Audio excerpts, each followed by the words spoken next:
Welcome to the Men Are the Prize podcast. It's me. It's your host. It's Harvey. You know who I am. And of course, another week, another great guest. Ben Smith is with us. How are you today, sir? Good, man. How are you? I'm good. Thank you very much for joining.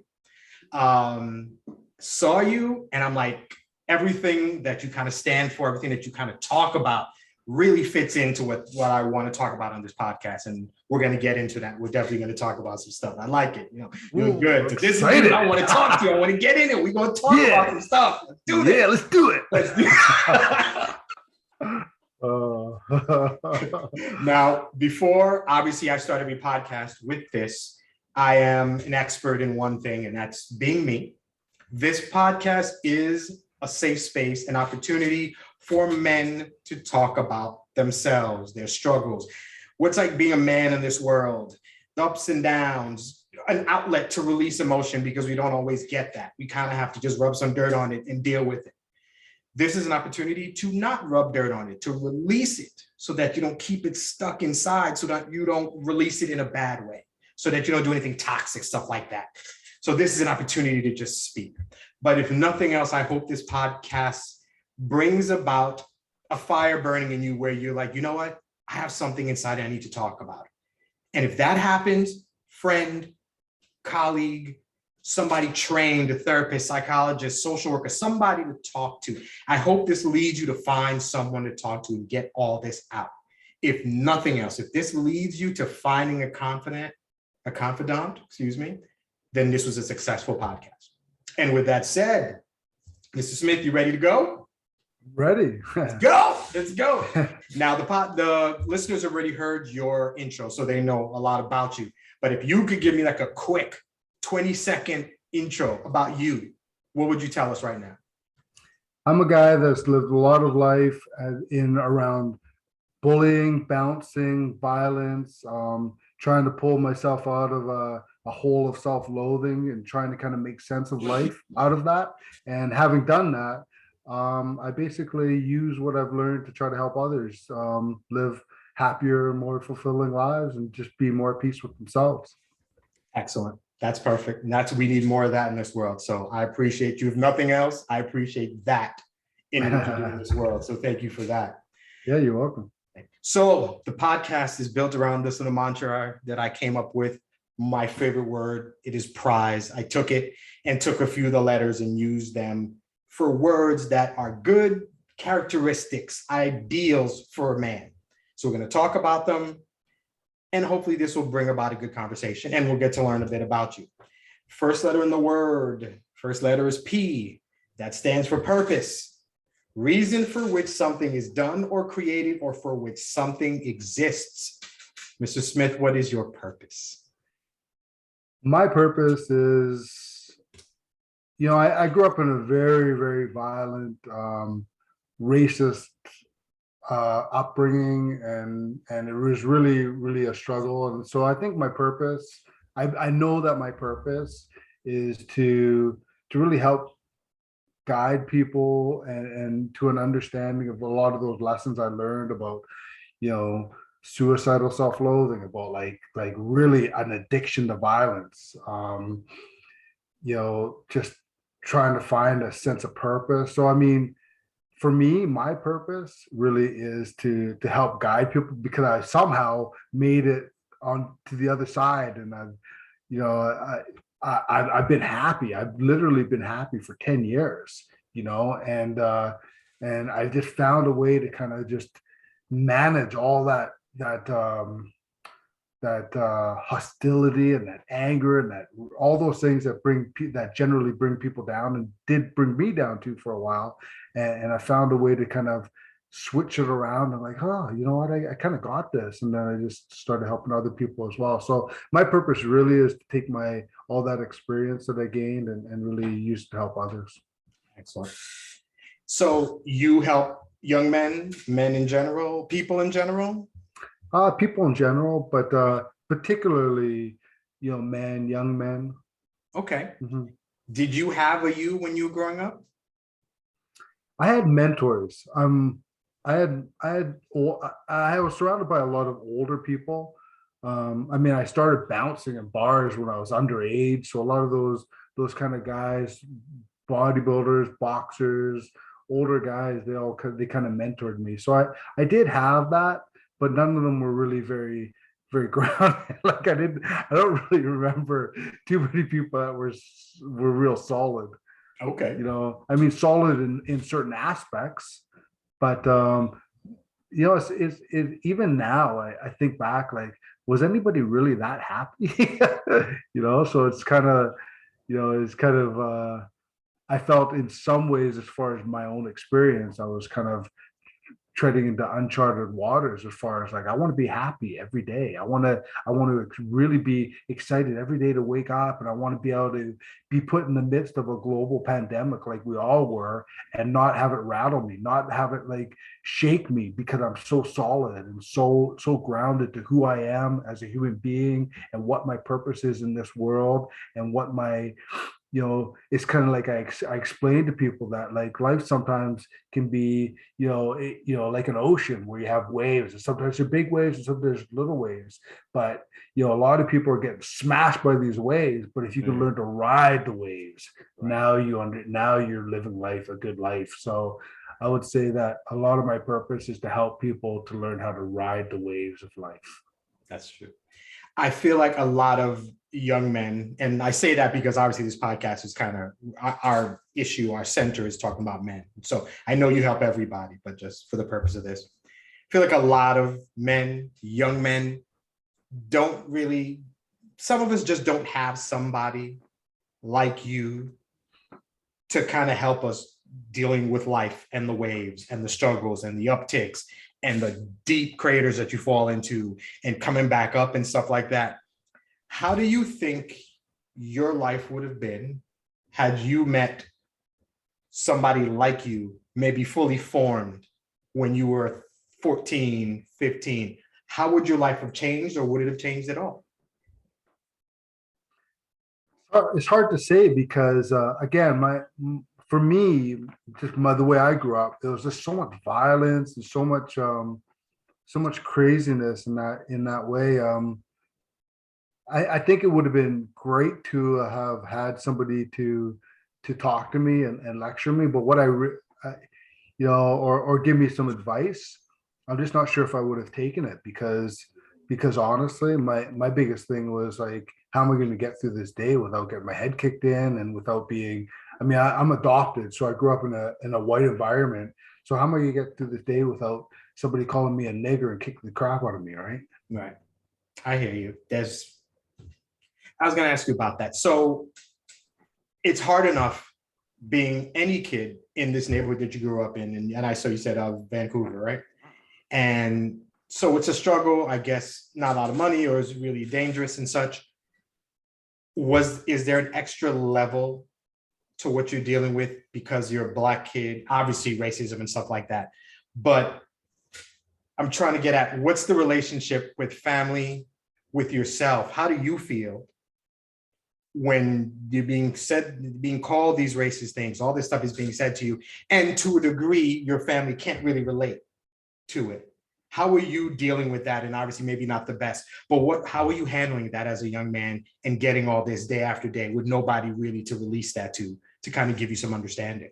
How was I dealing with it? Not very well. I mean, I was getting into a lot of trouble, and I've tried to explain to people that, if you're being bullied all the time, chances are you're going to be a bully. So I mean, my life revolved around waking up every day afraid, and going through my days trying to mask that fear in, bravado, and being like, the class clown and this and that. But really, so I'm getting in trouble, I'm being expelled from school, I'm being, labeled a troubled kid. But yet but I felt like nobody is anybody hearing the fact that I'm freaking scared here, and I'm getting my head kicked in, and nobody cares. And you're putting me in, you put, like, I remember one time I got placed in a janitor room, and I got left there for like week at a time, a week or two, like nobody seemed to care. And so yeah, it was just really I forget the question. But it No, was you're like, good. No, you said it. You answered it. I appreciate it. yeah, Clearly, but growing up was difficult, obviously, yeah. So and you I came think out I of it. think that I think that if somebody had given me advice, or somebody had been, if there had been me around, a me around, it would have really, they would have had to first of all just make me feel safe. I think that's the thing with all kids. I mean, you can address a lot of problems with kids, but if they don't feel safe, that has to be dealt with first, right? Agreed. Agreed. Kid needs to feel like they can just exist without struggling. And that seems like a struggle that you had growing up, just being around. You shouldn't have to worry. You shouldn't fear for your life every day. How can you really do anything else? How can you learn? How can you thrive? That's tough. Yeah, yeah. That's tough. So I think for everybody, Mhm. I think we need to ask these ourselves, if these kids that are getting in trouble. Because I've worked a lot with the school board, and I was a youth outreach worker, and we had a gym when I did different programs.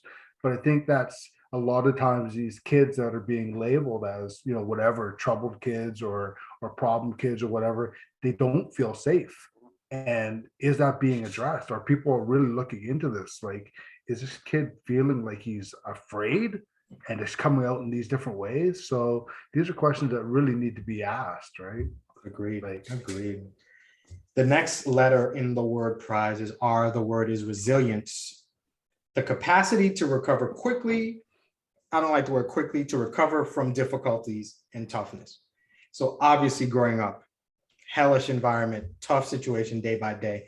Can you think of a particular situation, an event that happened in your life where you discovered the resilience maybe that you didn't know that you had?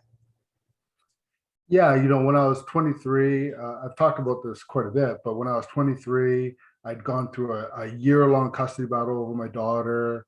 And it was brutal. In that year, I'd been gone into an accident that almost crippled me. They said I might not walk again. I was admitted to the hospital for a suicide attempt. My place had been broken into and everything I owned was stolen. I was told I couldn't get compensation. So I literally was, my girlfriend and I were literally surviving by gambling, like in casinos, hoping to God that we would have enough money. Like, it was like my whole life had fallen apart. But I was fighting in court over my daughter. Finally, I won my rights to get her 3 days of the 3 out of 7 days of the week. And I Mhm. went to pick her up one day, and her mom had just disappeared with her. And that kind of broke me. That's where it broke me, and I really sunk into a hole of, I was working as a bouncer, and I really sunk into a hole of like really, really deep violence and drugs and cocaine and booze and all those things, just really wanting to, trying to make it through, trying to figure out a way to make it through the day without putting a bullet in my head. And but I did. And at the same time, my mom was in a coma, and she ended up dying right around that time. So there's a lot of things were going on. And uh and but I survived it. And that really taught me how tough and resilient I am. Reflecting on it, like what it takes to survive, and be resilient through what feels like to you like insurmountable odds, right? I really learned a lot from that. Wow. Wow. Parent, father of four, can't even imagine. Can't even imagine just trying to get to your child and that's tough. That's tough. I mean, I'm a stay-at-home dad, so Yeah. I'm extra serious about the kids. So the idea of just coming home and they're just gone, I don't know what I'd do, but I applaud your diligence in making it through. So you're a good man. You're a good man. You're a good man. Well, I don't know if I'm a good man, but I'm a Hey. resilient man. I'm sure you are a good man and you're on the way to being better. We'll say that. There's always room for progress. We won't go into less of that. We'll skip the I and we go to Z.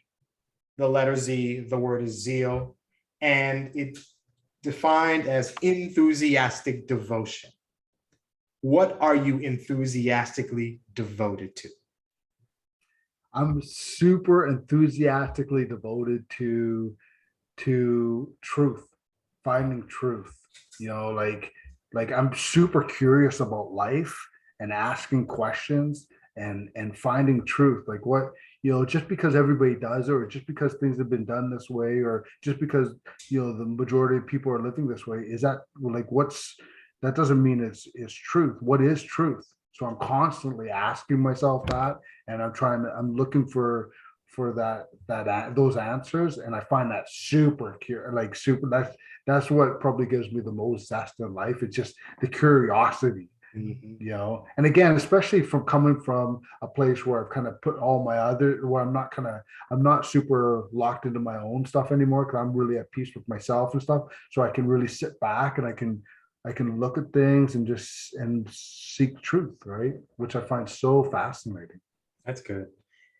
How do people respond to that? How do people respond to your curiosity? I would imagine a curious person asks a lot of questions. Why did this happen? What's this? Stuff like that. Do you get blowback from people who like with such a curious person? So wanting to see, maybe you read every side or hear a lot about any particular situation? What do you get from people? Well, I don't really ask that many questions as far as in that way. I talk to people, and I observe. I'm an observer because I mean, so much of our communication happens we don't have to speak it, right? Mhm. We can see how people are living, we can see how people are acting, we can feel the energy. If you pay attention, you can feel where somebody's at, right? So in that way, I'm just really an observer. I'm an observer of life. I'm seeing situations where I run into people, or what's going on, and I'm really ill informed about the world, but Okay. I'm very open to energy. Like when COVID first happened, it was really going crazy. I was really curious and observant of the way people were in different situations, and yeah. Okay. Good. All right. Last letter in the word prize is E. That stands for expectation. A strong belief that something will happen or be the case in the future. So with this, with depending on who I talk to, I have different kind of versions of this question, but I'm going to go back to the original here. So right now you deal with a life of helping people, trying to get people through life and deal with the waves and the ups and downs and stuff. But in talking about you, what do you expect for yourself, you in particular, in 1 year? Where are you going to be? What are you going to be doing in 5 years? Or what are you going to be? What do you expect from yourself in 10? Well, my expectation, really honestly, is that every day I'm going to wake up super excited about a new day, and super eager to see how it plays out, and super um, just mostly excited about, like, oh, what's today going to hold? Like, Okay. and for me, it's simple things, because again, I feel like I've lived quite a lot of life, I turned 51 next week, actually. So I've been around for a while. But I mean, to me, at this point, it's like every day is so exciting. So to think about like 5 years and 10 years and this and that, I used to do a lot of that, like as an athlete, and different things that I pursued. But my expectation now is really that moment by moment, every single day of my life, I'm going to be super curious, and I'm going to be super excited. I'm going to be super eager to see like what adventures lie around the corner. Because to me, that's a good life, to realize that, sometimes you're going to hit, the home run. Sometimes you're just going to, walk a base, right? But it's, the big things and the little things. There's so much passion and love and enjoyment and things to appreciate in all of it, right? And if you could look at it like that, that to me is yeah, that to me is what I expect to every day to be a new adventure, even if it's just little ones. That's good. That's good. There's people who, have plans, is what I'm going to do. And then some people just live day by day and moment by moment and appreciate life and just wait and see what happens. And that's a good way to look at life too. We never know what's going to happen. Well, I used to be a real planner and all that kind of stuff, but then I realized that, and again, this is what I try to help people to understand a little bit in the work that I do, that if you can find a place where you're happy, where you're enthusiastic about life, where you genuinely are feeling connected to yourself in the world, and you're feeling at peace with yourself, you become an open vessel to opportunity. But you don't know all the opportunities. Like, I mean, my wife and I ran a gym here, and we were at a personal training studio, and I've been an actor, and I've done a lot of different things. But so much of that stuff came by being open to it, right? Like, so it's just like, hey, you'd be perfect for this, or oh, oh, it's so nice to meet you. Oh man, you know what I mean? Like, so much of life folds unfolds in really, really exciting, unexpected ways if you can get on that wave of energy where you're attracting people because you feel good, you make them feel good, you're loving, you're excited about life, and all of a sudden, like, unexpected adventures come all the time, and next thing you know, you could be down a path that you never knew you wanted to go down, but you couldn't imagine it being any other way. And that's kind of how I try to live my life. That my my 1 year goal, my 5 year goal, my 10 year goal, whatever, is basically to live in that same place of like eager, optimistic expectation of positive results every day by being connected to myself and the world, and understanding that, we're all in this together. And the more that we can love and spread that feeling of compassion and love out there into the world, the more it's going to come back to us in unbelievable ways. Okay. I like that.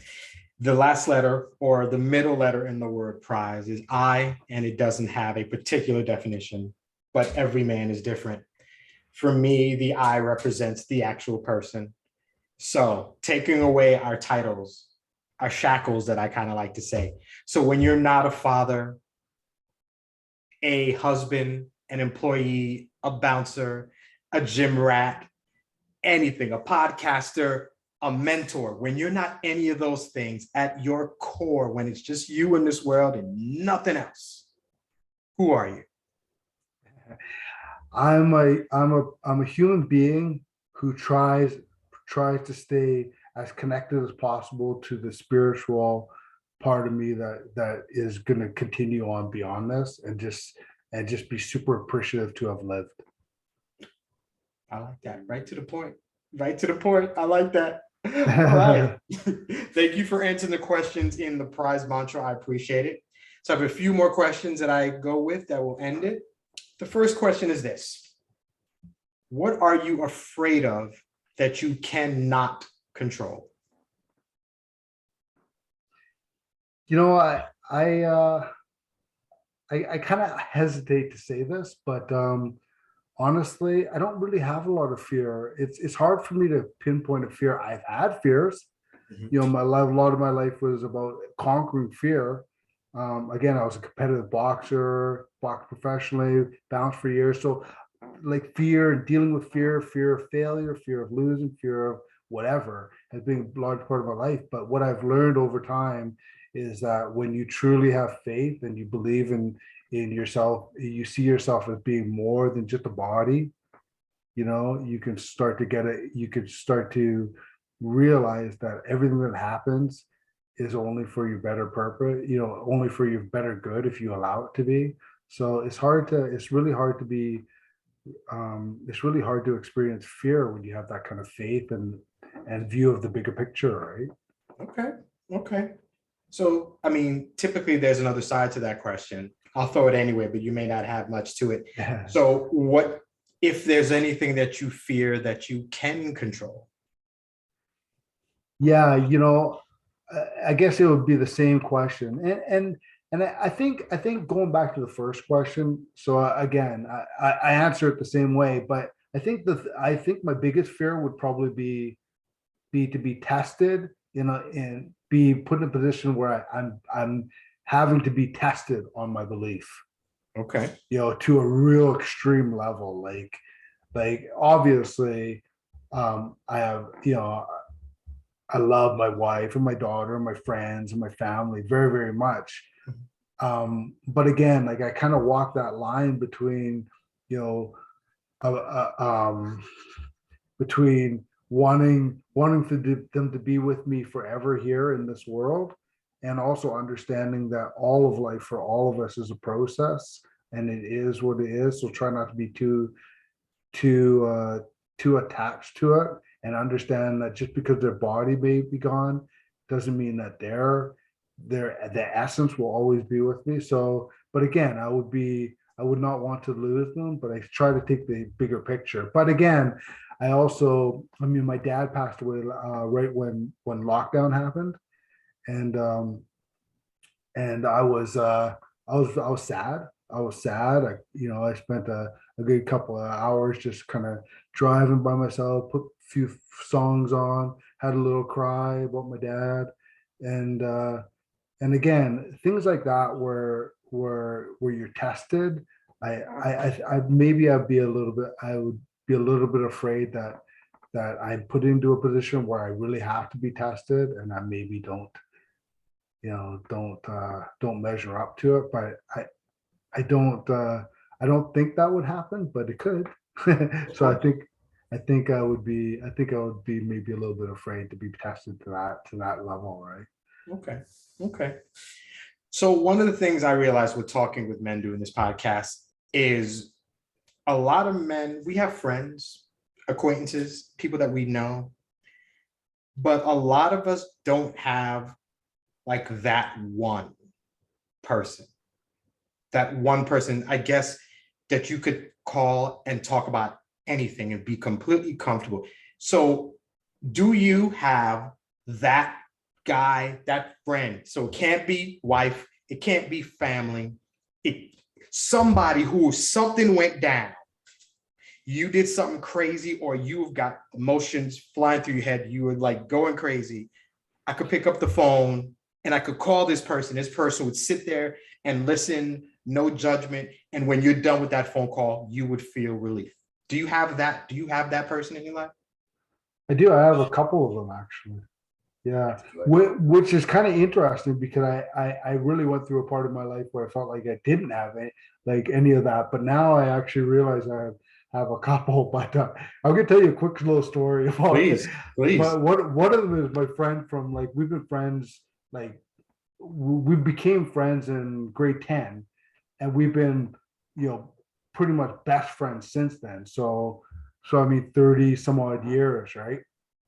But he was again, we have a history. He was a bouncer too, and he was at one point, he was a drug dealer and this and that. And but I live on the Sunshine Coast, and he still lives in Vancouver. And I tried to get a hold of him once. This is going back a few years when he was still kind of slanging a little bit, and still living that life a little bit. And I remember calling him and called him. I couldn't get through with him. I couldn't get through with him. And I remember I was driving with a good friend of mine, a girlfriend of mine, and I'm like, you know what? I gotta go find him. I gotta go find him. Whatever it takes, I gotta go find him. I'm off the coast. I'm gonna pack up my things. I gotta go find them because I know he would do that for me. And then it just so happened I ended up getting a call. He's like, oh, I'm like, dude. So, but I know he would do the exact same thing for me. And I have another buddy too that I could tell him anything. So yes, I do. I have two of them. That's good. That's good. And not all men have that. Not to just be able to say something to somebody and know that it's going into a safe that's locked, and a non-judgmental safe, and you just talk to somebody and just release it. So that's good to hear, man, that you have a few. That's good. Yeah, I got a couple, but I mean, I think the thing about that though is you have to be that to have it, right? Say that again. You have to what? You have to be that to have it. Excellent. You have to be that to other people, right? You have to sincerely love them and care for them and be willing to drop whatever it is for them. And if you want to have that back, it's just like I always say, if if you want to have love, give love. If you want to have compassion, give compassion. You're going to get what you give. Mm-hmm. So figure out what you want to have, and then give it to your wife, give it to your kids, give it to your members of your community, give it to your family, give it to your friends. Give what you want to receive, and it'll come back to you tenfold. Agreed. Last question.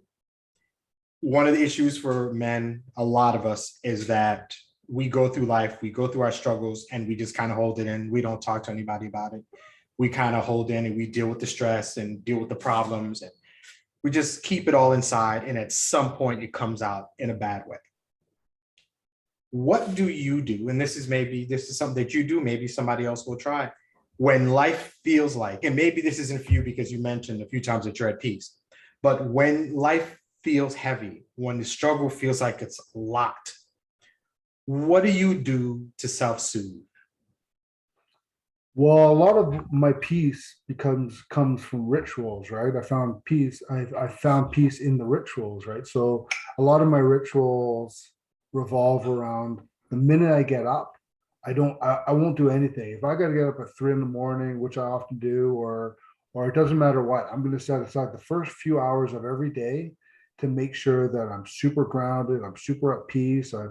I live on the water here, so I'll spend some time looking at the water. I'll look at the fireplace. I'll listen to calm music. I'll breathe. I'll just relax, and I'll find myself at peace, and I'll do that as long as I have to. And if I felt like I needed to, I would cancel all my appointments for the day if I needed to do that, because it's the only thing that within yourself, that sense of peace that you have within yourself, your subconscious mind, and yourself, whatever it is you want to call it, there's another part of you that is at peace, that sees the bigger picture of this. And if you can ground yourself into it, you can find that peace where it doesn't really matter what's going on. It's just like, you're going to be okay. You're going to be calm. So for me, it's just a ritual. It's just a ritual that I do every day and have done every day for over 10 years, where it's just like the minute I get up,